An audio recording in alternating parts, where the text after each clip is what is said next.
Ladies and gentlemen, this is TVP World. I'm your host Benjamin Lee, and welcome aboard the Eastern Express.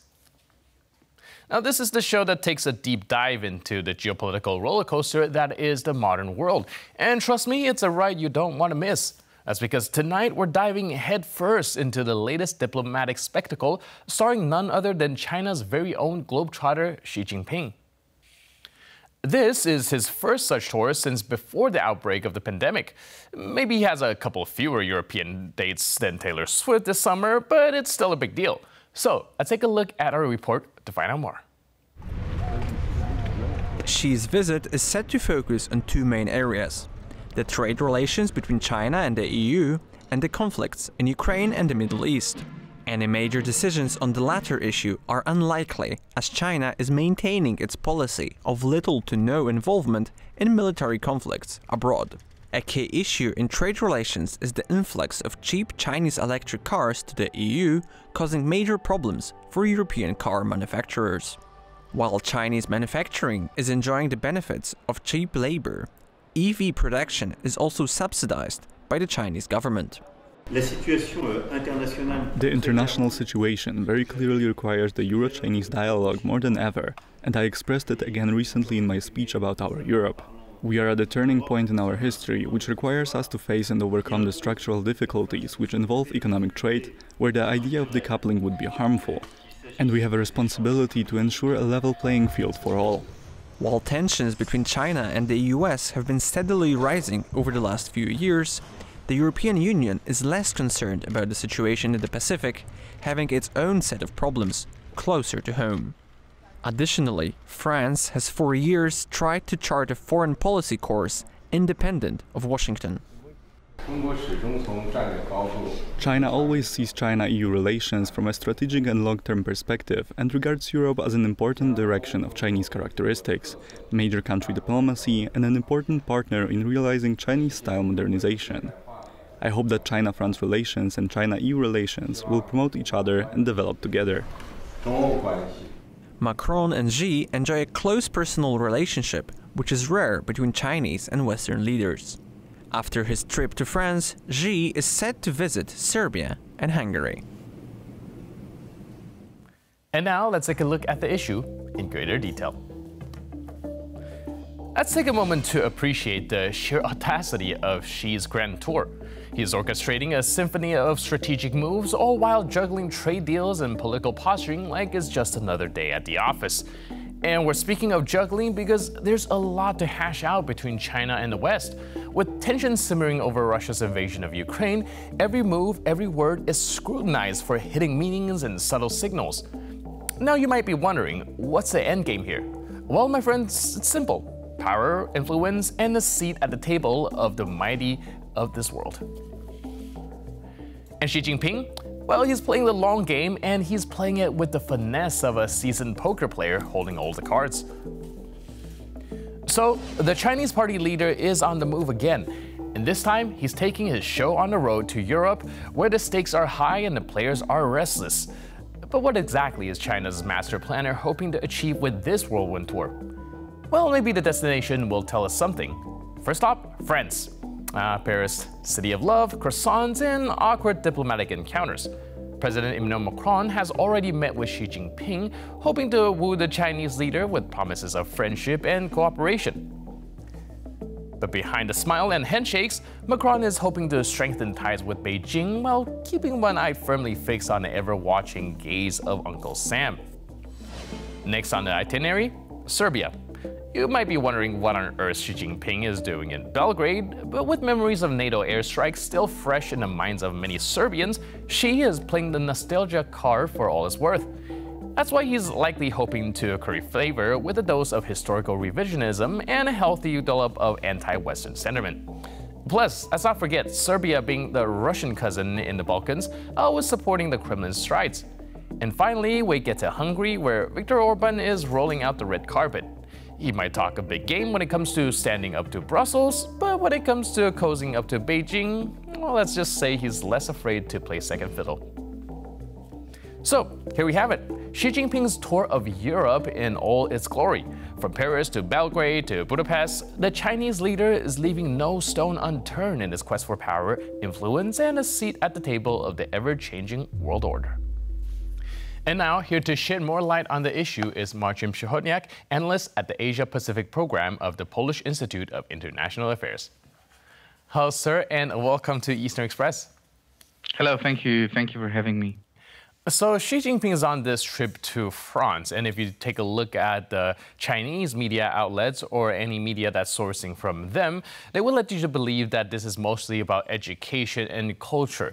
But I have the slight suspicion that Xi is not just there for the snails and the foie gras. No, not really. No. But if you look a little bit closer to maybe not exactly the media themselves, like Xinhua or People's Daily are saying about the visit.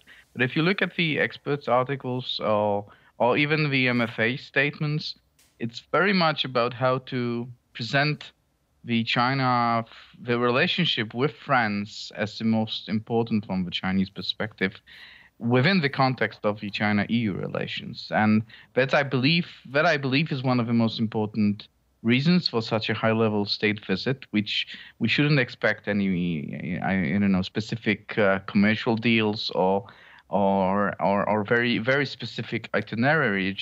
It is rather about creating images and creating some symbolic narratives or enhancing, strengthening the narratives about the relationship. So what Xi Jinping would like to get the most from the visit itself is, to convince France to go forward with strengthening the relationship with France in the context of the China-EU relations, mostly with all these economic issues connected to the whole de-risking ideas and de-risking procedures which are already being implemented by the European Commission. Right, exactly. And when we're speaking of Chinese-French relations, I'm hoping that you can help us break it down a little bit. Because, well, we do know the China relationship with the European Commission, like you mentioned, there's already a decoupling trying to make European kind of economy less reliant on China. However, when it comes to France, Macron seems to sometimes be partial to the idea, sometimes having a little bit of pushback. Where does Macron stand at the moment? Well, I think it very much depends which topic or which sector are you referring to, because but generally I would say that France is a general supporter of the Commission's ideas and plans and implementation. We should not forget that, of course, the Commission has just either ended or will end its term in a couple of months. We're going to have elections. Next month we're going to have elections, and we're going to have a new Commission, possibly with a same president, which means that we're going to have a continuity supported by France. And very much, if you take the electromobility sector, this whole investigation which European Commission started on Chinese electric vehicles, which are entering Europe, and which the investigation will probably finalize with some kind of new duties, new regulations, preventing the Chinese companies or putting another effort for them. This was generally a French initiative, and this is the idea supported or originated from French car and industry and supported by French politicians, including President Macron. So this is quite a thing that France supports. On the other hand, it's of course, and it's very much probably Macron's speciality, that he tries to emphasize how France itself plays a unique and important role in the international arena, but in Europe, but not only Europe, but also how the European Union can, should, and will play an important and original and autonomous role in the international arena. Of course, there is always this, on the back of his head, and we should read it through the lens of the transatlantic cooperation. So what Macron is saying, that we should not probably follow the the EU should not probably follow specifically in every line the US policy also towards China. And that is something that China and especially Xi Jinping would like to build on, this kind of narrative. To present, at least to present, we can discuss whether it can be successful in terms of specific cooperation and specific ideas, but at least to be able to present France as a country, as if the most important country in the EU. I'm right now referring Chinese narrative, which China would like to present. So France as the most important player in the EU, and presenting the French narrative as not being part of the US plans, as the US policy ideas oriented towards China. That's probably the main reason, main goal, which is part of the Chinese agenda right now connected to the visit.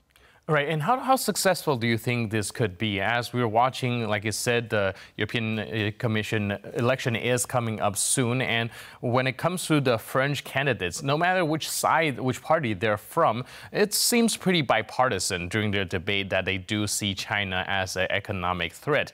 So do you think the Chinese president's visit can somehow kind of mend that?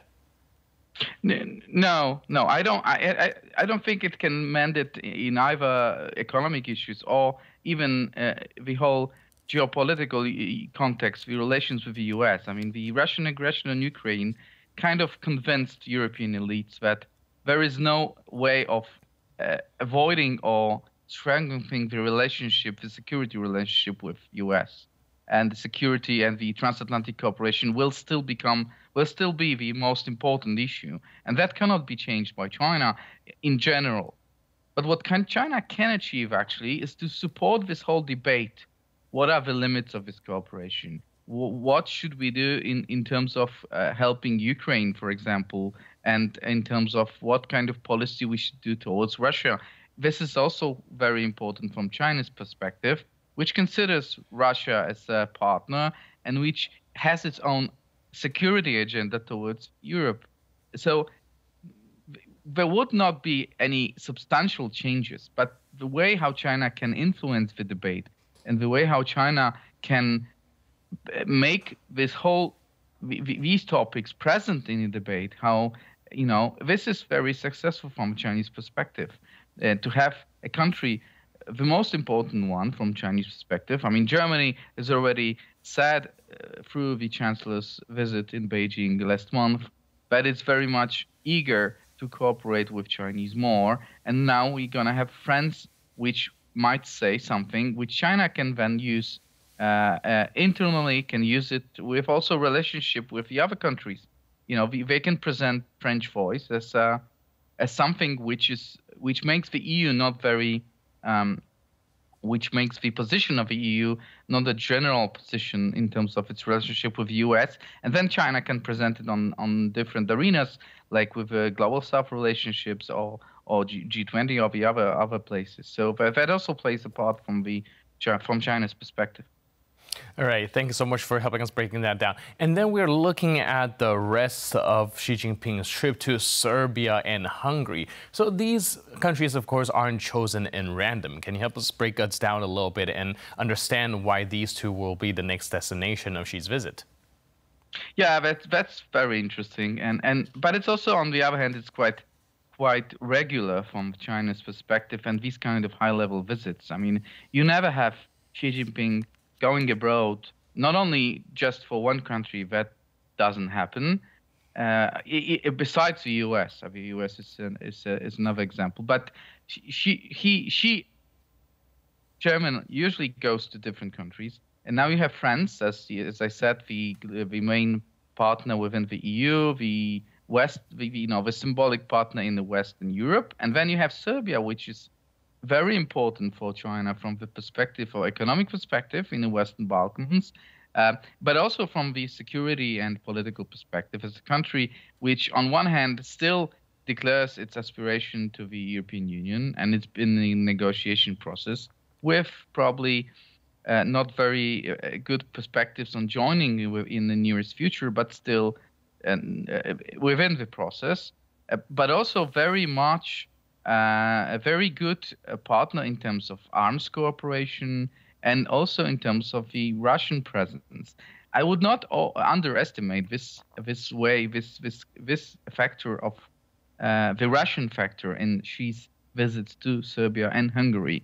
If we consider and if we take seriously the growing China-Russia cooperation, also in the context of European security, the choice of Serbia, which is, as I said, one of the main partner in terms of arms exports from China and Russian partner also, and then we have Hungary, which is of course quite important and which bases its foreign policy on leveraging the relationship with the EU and the US through relationship with Russia and China. It's quite significant from my perspective that Xi is going there in these two countries. Hungary is of course quite important in terms of all these, as an EU member state, in terms of all these economic issues connected to the electromobility sector and the whole debate within the EU, what kind of regulations and what kind of obligations EU should put on Chinese companies that would like to bring their cars, bring their electric vehicles to the EU. Because it seems like we cannot stop the process, but we as the EU can somehow put some kind of obligations for the Chinese to follow. The same way as the Chinese put the obligations on the European companies when they wanted to come to the Chinese market a couple years ago, and they needed to have joint ventures, they needed to share technologies. So in the same way, there is a debate right now within the EU, and this is also part of the conversation with the French right now, probably. But the debate, what kind of regulations and what kind of obligations, how should we treat Chinese companies entering the European market with their electric vehicles? And here comes Hungary, which quite openly opens its border to any kind of Chinese investment in that sector, and that might play the part in maybe not destroying totally the debate, not destroying totally the process, but very much putting a lot of difficulties for the EU to be able to achieve some common understanding, and making the investment, the possibilities for Chinese companies to invest in that crucial industrial sector, which is car industry, making it possible in Hungary. That is very important, symbolic, significant. Right. One more thing about Serbia I forgot, and it's very important. We're gonna see quite a lot of nationalistic mood, and this whole strengthening of narrative of how China is better than the West and how China is stabilizing force compared to the destabilization which is caused by the US and by NATO, because obviously Xi Jinping will be in Serbia for the anniversary of a NATO bombing of the Chinese embassy in the 90s. So this is quite significant too. Right, definitely. So a lot is actually going into this, and I think this Xi Jinping's visit is actually going to be a little bit more pivotal than a lot of us have thought. So thank you so much for breaking all of this down. Thank you so much for your input and insight, and thanks again for being with us on Eastern Express. Thank you very much. And now we're moving on to the Eastern News Flash, a series of all the other stories from the East that you don't want to miss. When Russia invaded Ukraine, many Russians moved abroad, and by now, a large share of them have returned, contributing to the growth of the Russian economy. In 2023, the Russian economy grew by 3.6%. Bloomberg estimates that up to 1/3 of the growth is due to the return of Russians who fled the country after February 2022. An estimated 1 million Russians quickly left the country at the time. Among them were many IT specialists who often find it easy to apply their skill sets in foreign countries. Estimates suggest that by now about half of them have returned, largely due to Kremlin's efforts to attract them back by providing better working conditions. Notably, the mobilization has affected regions where the IT sector is based, like Moscow, to a much lesser extent than poorer areas. Restrictions that European countries placed on visas and residency permits for Russian citizens also make return home more likely. Russian authorities have issued warrants for Ukrainian President Volodymyr Zelensky as well as his predecessor Petro Poroshenko, adding them both to the country's wanted list. The Ukrainian Foreign Ministry has denounced the move, stating that it is an attempt to draw false equivalency with the arrest warrant issued for Vladimir Putin by the International Criminal Court, which was issued for the alleged forcible deportation of children. Russian authorities have not given any details on the allegations against Zelensky and Poroshenko. Commander of the Ukrainian ground forces, Oleksandr Pavlyuk, has also been put on the wanted list. And months prior, Moscow has put a range of other high-ranking Ukrainian officials on the same list. Russia is reportedly preparing sabotage actions across European countries. The Financial Times is reporting on the matter, cites leaks from Western intelligence agencies. The report alleges that Russians are preparing attacks, including arson and bombing, on infrastructure objects. While such actions may have already occurred, the report alleges Moscow is gearing up to intensify its efforts. Over the last month, fires have erupted in a factory producing artillery shells in Scranton, Pennsylvania, and another one manufacturing air defense systems in Berlin. Both are used to supply Ukraine, suggesting potential Russian involvement. Sweden and the Czech Republic also suspect Russian involvement in attacks on their railway systems. Moscow has found a new source of recruits for its armed forces. Hundreds of Cubans have reportedly chosen to join the Russian military. The information comes from a Russian hacker group and has been partially confirmed by the BBC. The data of at least 200 Cubans who joined the Russian military has been stolen from the Russian Ministry of Defense database. The recruits are enticed by offers of monthly wages amounting to about $2,000 as well as a pathway to Russian citizenship. Cuba is noticeably poorer than Russia and is currently experiencing economic problems.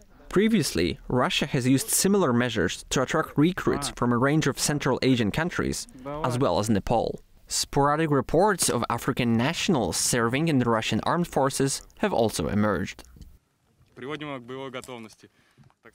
And that was all in this episode of Eastern Express. But for more news, update, and commentary, please stay tuned to TVP World.